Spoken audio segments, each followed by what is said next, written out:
Hey fans and subscribers, this is your host Joe on the Gaming for Insight channel, and in front of me I have Armored Core 6 Fires of Rubicon running on the Steam Deck, and the focus is going to be extending battery life and playing this game on the Steam Deck by tweaking certain settings. And the three areas I am going to look at for tweaking those settings is the performance part of the Steam Deck OS and the overlay, the Power Tools plugin, part of the Decky plugin suite, and the in-game settings. So let me start with the Performance tab. I'm just going to hit the ellipsis button here on the right-hand side. I'm going to go to my battery icon, and let me start from the top here in Performance. Let's go down to frame rate limit. I'm going to keep this at 40, and the target is going to be running this game at 40 frames. And the game does run smoothly at 40 frames with the settings I'm going to go through in the video. Our refresh rate is going to be decreased to 40, and with VSync enabled in the in-game settings, this is going to work very nicely for us in keeping the frame rate at 40 for the game. And next, I'm going to go down to half rate shading. And I have this enabled as it is a measure you can take to extend battery life.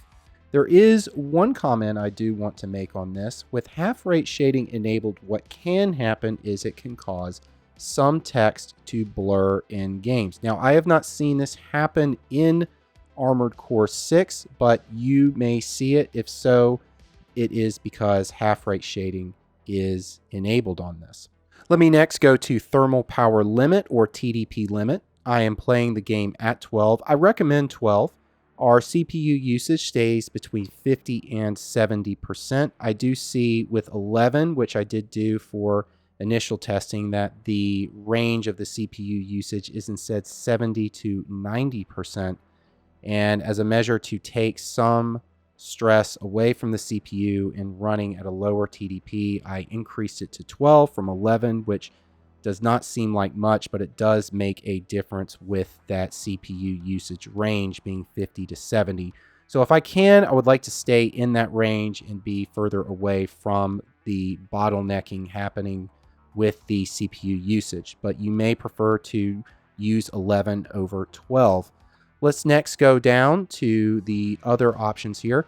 I have for scaling filter FSR enabled for this game, and that is going to assist with keeping us at the 40 target frame range, or limit rather. And our FSR sharpness is going to be set at 5 still, and that is default. So we have reviewed the settings for performance. We next can go to the plugin suite. Let's next transition to Power Tools. This is part of the Decky plugin suite. So I'm going to select Power Tools here and start from the top. Let me give a note on SMT, simultaneous multi-threading. It is a battery extension measure to have this disabled instead of enabled so that the device is not drawing instructions from multiple threads. And in this game, for initial testing, I have found that the CPU usage is high, close to bottlenecking. There is a significant load when this is disabled. And that is particularly because we are going to be working with 4 threads instead of 8 threads, and then just the nature of SMT drawing instruction from multiple threads, as that's going to assist with the CPU usage. So I recommend keeping this enabled instead of, like you've seen in my other videos, I have disabled this, and I recommend keeping the threads at 8. Let's next transition to our frequency limits for the CPU component of the APU. By default, this is set at 400 megahertz. I left that as is. Now for our maximum megahertz, I was able to decrease this by 200 megahertz. I do see that the clock speed does return to the 3.1, 3.2 gigahertz range during gameplay, and I do not want to stifle that, so that's why I have only decreased this by 200 and not any more. Let me give a note on downclock memory. It is a measure to extend battery life for enabling this. However, I do not recommend it for this game, because it is going to increase that CPU usage. The CPU is going to need to do more work when the memory is downclocked. And I like to target that 50 to 70 range for the usage, so not to create a bottleneck with the CPU. Hence why I recommend disabling it for this one. And then that also allows me to decrease that TDP limit as well to 12 or 11 based on your preference.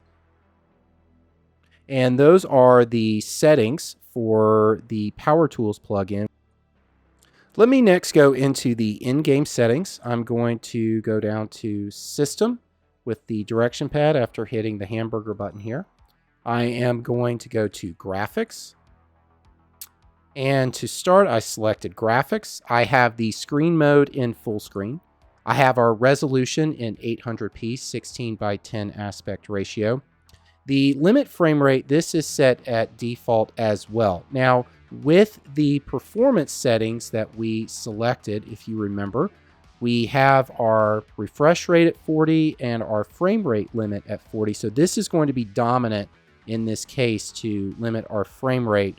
Now, the reason that I leave it at 60 is 40 is not an option. 30 is the lowest option there. So if I enable 30, that's going to then go against the settings that we have in performance. So that's why I leave it at 60. And we will see in the gameplay, there is going to be a consistent 40 frames. As mentioned earlier, our VSync is enabled. Now, adjust brightness, that is to your preference, what you would like to do.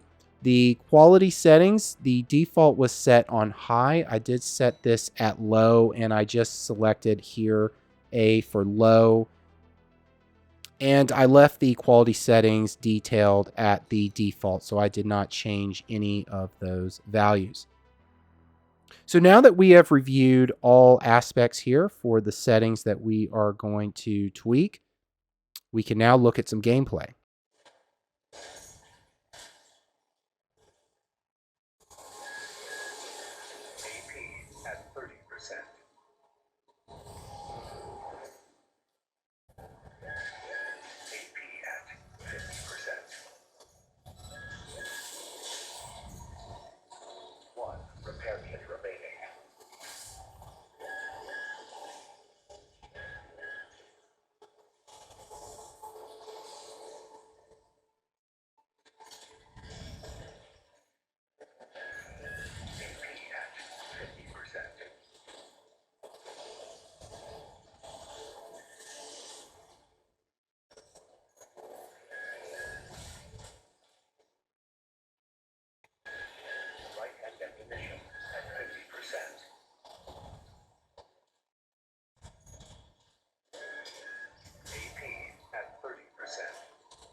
All right, and that is going to be our video for Armored Core 6 Fires of Rubicon on the Steam Deck and settings that you can tune to extend battery life while playing the game. Let me know in the comments what settings you are using to play this game while on the go. And with that, let me leave you now with the words of Commander Shepard from Mass Effect. I should go.